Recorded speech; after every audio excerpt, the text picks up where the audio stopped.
right, ladies and gentlemen, this week we're going to give Jason McComb a call. As you've all seen on his Facebook page, he has definitely been having some issues with, especially with his one foot. So I was able to message Jason a little earlier and got the chance to set up a time for me to call him, which I'm going to do right now. And we're going to see what the doctors said about Jason's foot. So let's see what he's, and find out where he is this week too.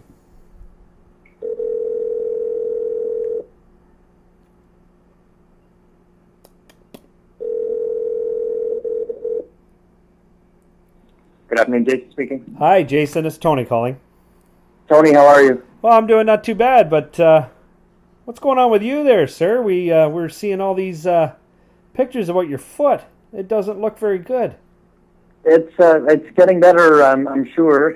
Not noticeably yet, but I'm not quite sure what happened. An infection crept into an old ulcer that I don't know what happened. It just started growing, or I'm not quite sure, but kind of somewhat immobilized. I have to walk on my tiptoe and limp a little bit, but I was assured that it'll go away. It should be good to walk on Monday. So I'm kind of holed up in, I almost said Owen Sound, in Wingham, holed up here, but which is good because I'm going to be able to get caught up on some blog stuff. And but yeah, I'm not quite sure what happened. All of a sudden, it just swelled really bad overnight. When I woke up this morning, it was a whole bunch of different colors, but anyway, it's nothing that's going to stop me. Just a temporary pause. So was it caused from your shoe, Jason, or is it just an infection that you got? It's just some sort of infection that went in from I had a pressure sore there from when I was in a coma back in '98 that never properly healed, and somehow it just I don't understand it because it was out of the blue. It got infected, and I would think it's because I got sometimes I'm wearing my shoes for 16, 18 hours, and the doctor agreed that, yeah, there could be a lot of sweat and all the yucky stuff, the bacteria. Wow. Looks so painful. It was incredibly painful yesterday and this morning. I couldn't step on it, and then I decided, yeah, I've got it. I was putting people off saying, yeah, I'll go soon, but I had no choice but to go to the hospital this morning. And they were going to freeze it and do, he was going to cut into it and take this out and dagger the top of it because it's really swollen. And I just told him, I said, that's not an option. Is there anything else we can do? And he said, I guaranteed him that when I get to Tobermory, I'll do follow-up. When I get to Sault Ste. Marie, follow-up, and Thunder Bay, I'll see a dermatologist. And if it's not completely better by Thunder Bay, I won't leave the province until they've taken care of it. Okay. Well, we're all watching here, Jason. That we definitely want to make sure you're going to be all right. I appreciate it. Thank you. So how's it been through the week, though? I know, with the foot issue, but when we last talked, you were in Wasaga Beach.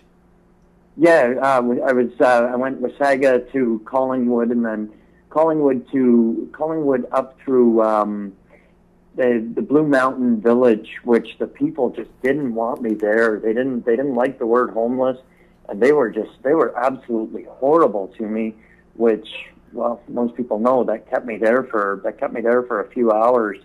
And I made it a point they were doing their best to make me uncomfortable, and I think that was as a result of their discomfort with the word homeless and everything else. I made it a point to stick around, and a couple of guys approached me and they said, good for you. The thing that was awesome, the seniors were absolutely incredible to me. They were honking and waving, but it was the middle-aged people that they didn't want me there. And, wow. It was unfortunate. I went through as peaceful as possible, and I got into Meaford. There was nowhere to stay. But I asked this guy, it was a young fella, I asked him where I could find a place to stay. There was nowhere to stay. He literally gave me the hoodie off his back and wished me well. Couldn't say enough great things. And I ended up pushing right through to Owen Sound. It was 84-kilometer walk total. I'm wondering if that contributed to my swollen foot. But it was just, I mean, it has been absolutely, I don't know, intense. It's been intense. And I'm saying that this is Northern Ontario. I'm not quite Northern Ontario yet, but it has been absolutely intense. The only real bad in it was the way that I was treated in Blue Mountain, and Wow. I mean, Collingwood, they were absolutely great to me. The days in, they put me up there. They were phenomenal. The people really receptive, and in Collingwood, they were absolutely great. I went into a coffee shop, and the ladies there were incredible to me, and they let me. Thank you very much. And a young lady has just been awesome to me and just brought me dinner here in Wiarton, sitting outside at a picnic table. Oh, wow. It's stuff like that. Stuff like that that's happening is just, it's incredible. It's one extreme or the other. Tim Hortons, they were absolutely great to me in Collingwood. I hung out with the one young lady for a little bit, and we talked all the homeless stuff. And I mean, people have been very receptive, with the exception of a few. But yesterday, the storm. Well, you guys got it too. You guys got a big storm yesterday, right? Yeah, we got hit here really hard last night. Yeah, it looked like it was, everybody was getting it everywhere. I have never in my life been, honestly, I've never been afraid of the weather. As a little boy, obviously the thunderstorm scared me a little bit, but yesterday it was to the point I was absolutely terrified, to the point that I was hyperventilating, and I ran across the street, and I was standing in a shedded area. It was an area with a little shed, and it was coming down so bad I had to put out a distress call, as I call it. There's a strobe light type feature on my flashlight, and a couple guys pulled over, and they said, "Yeah, we got to get you out of here." Loaded all my stuff into the truck, and they got me here to Wiarton at a little resort area where the gentlemen that own it, they said, stay, no problem, and they drove me to get my medication and stuff. Today, the cab driver, he came and got me to take me to the hospital, and they're being incredible to me, and loving what I'm doing for the homeless awareness thing, and people are very receptive to the message up here. Oh, very good. Now, one thing, I'm sure this is going to make you smile, Jason. There was something I heard today. What's that? Well, Rose Gibson is one of the people running for alderman on this year's council, right? Yes. She held a fundraising barbecue today, so I was over there. I was actually cooking her hamburgers and stuff for her, and somebody came up and had mentioned that they were told that they're going to be having an all candidates meeting very, very soon. And in one Really? of the in this meeting, one of the topics that they're going to get a paper that they have to fill out their answers and everything, then they're going to discuss it, is all about everyone's opinion and what they should be doing on the homeless issue. Really? And that's going to be one of the main topics of this whole candidates meeting. That's awesome. I was typing out a lot of stuff to put forth to all the hopefuls for city council for St. Thomas. However, I've set that aside because it looks like a big mess going on there. But I'm glad that makes me smile. Well, as soon as I heard it, I thought about you, and then I really hope this is true. Because it was only kind of talk. Let's just get down to it. It was just kind of talk, but she was quite adamant that was one of the subjects that were coming up, and I thought, you know what, that makes a big impact, because you're out there, trying to do this, and here we have an all candidates meeting, and that's one of the topics. That's pretty cool.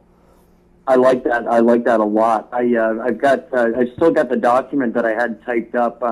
However, I've set it aside as a result of the uncertainty of who's actually going to run there, and as well as all the stuff going on with police station and such. And it's just I'm not going to throw any more into the fire than is already going on. When I get home, I'm going to be speaking to a lot of them about everything anyway. Yeah. I just hope that I hope responsible decisions are made by the people there. Well, and you know what? It all boils down to, individually, I know they all want the best for St. Thomas, right? Nobody wants to see it go bad. No, And you're absolutely right. And one thing that people don't understand, a lot of people don't understand, is that be it an alderman or the mayor, they say that they want to do this. They also have to get the approval of the majority of them. And you're absolutely right. They want to do well. They want to do well by the people. However, it's got to pass. It's got to pass with everyone. That's and the right. idea can't become too distorted. And the whole idea be lost and complicated, so to the point that it looks like something that's not going to fly with a lot of them, so they turn it down. And hence, the police station. This is something that's been going on for over almost 15 years. That it's just been battled, and it hurts in the long run, is what it does. Yeah, it absolutely does. I mean, I read as many articles as I can. Obviously, unlimited. But I'm reading articles and stuff, and I tend to stay away from the embellished stuff. But I read a lot, and it's gotten to the point that I'm looking at it, and the whole thing has become I don't even know. It's not even a race this year for who's going to do best by the city. It's I don't know who's not going to do worse by someone's opinion. That's it. Seems like it's going. Yeah, it actually, you know what? It went very personal this year. That's what it. That's how it's looking. Yeah. Yeah. It's looking. A lot of it's looking like ego, and I don't know. It's just a fight where people need to get back to, okay, what's the community's best interest on a whole. That's right.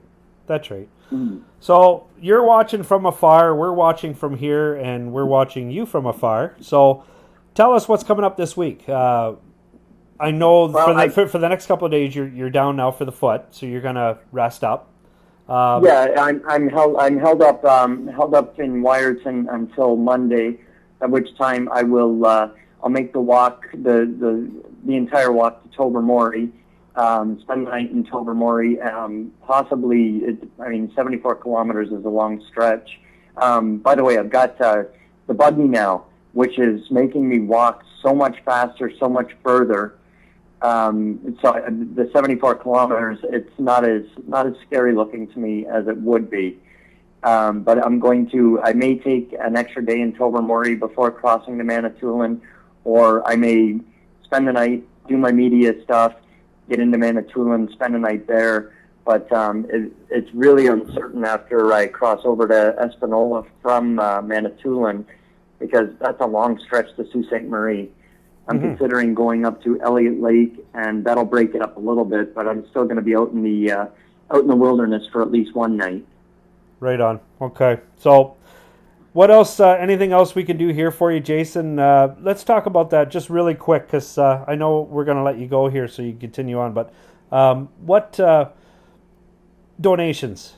If somebody does want to make a financial donation to you to help you, like, shoes, walking equipment, things like this, it does cost money. So run it by me once. You're absolutely right. And I was just in the process a little bit before you called of typing up a proposal, because I stress it over and over. I don't want free things. However, it does come about that I get donations.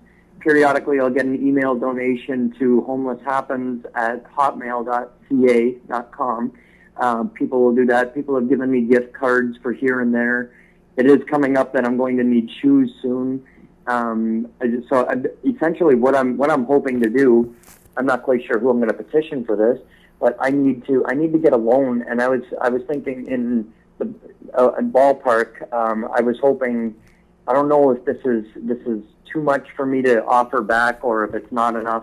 I'm hoping that I can get a $1,250 loan to get me through to Manitoba, and I will make repayments of $200 a month till it gets to $2,000. And I don't know if it's reasonable for someone to accept 10 payments of $200 back on a $1,250 loan. That's how I want to do it.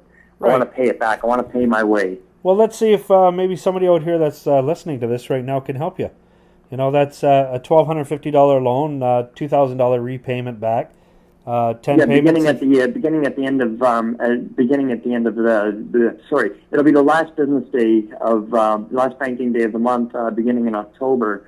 I'll start repaying it that way. Yeah. I mean, it would be a huge blessing if I was able to do that for the nights that I'm stuck and for supplies that I'm going to need. Because there's going to be times when I'm in the wilderness. I'm going to be in the middle of nowhere, and my batteries are going to be dead, and I don't have enough chargers for that. There's a supercharger out there that will charge. I've got a laptop that was donated in Wasaga Beach, a netbook or whatever it's called. I'm going to need to charge that to update. I'm going to need to have my phone charged. Well, this supercharger will charge a phone and a laptop, each of them twice. I need to get that. I need to get shoes, and so I'm hoping to get that loan. Okay, well, let's see what we can do. Maybe everybody listening here can share this and get talking to their friends. And there's got to be somebody out here that we could show, really back you and show that we're behind you, Jason. So let's just see what we can do over this week and get this message out for you. I appreciate that, Tony. Thank you. Okay, brother. Well, I predict a lot of great coming from once my foot is healed. I mean, now that I'm moving so quickly with this buggy, thanks to Leonard, the fellow that makes my hats and shirts at Peacock Signs. I mean, he asked me, "Is there anything you need right now?" I've been talking about needing this stroller for months. I told him, and within a half hour, it was being delivered to Wasaga. I mean, thanks to that, I'm moving a whole lot faster and a whole lot further, and I'm gonna wrap this up. I'm gonna wrap this up so soon. Not so soon, but in my mind, I still got to fly back to Moncton to walk to Quebec from Calgary, but that's looking a whole lot closer now, and it's just getting awesome. And I'm worried about the weather turning on me in Saskatchewan, so I want to get this done. Oh, right.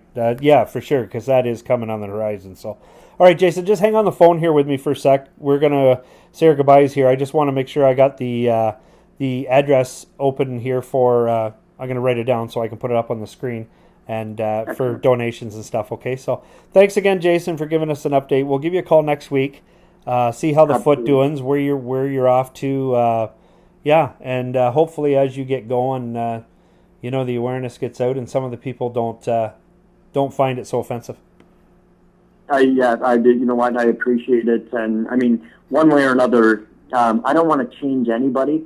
I just want to put something in their mind that perhaps may change their mind, and I'm doing phenomenal at that so far. I don't want to sound egotistical, but I've superseded what I thought the end result would be, and one person at a time, and those people turning it over to the next people.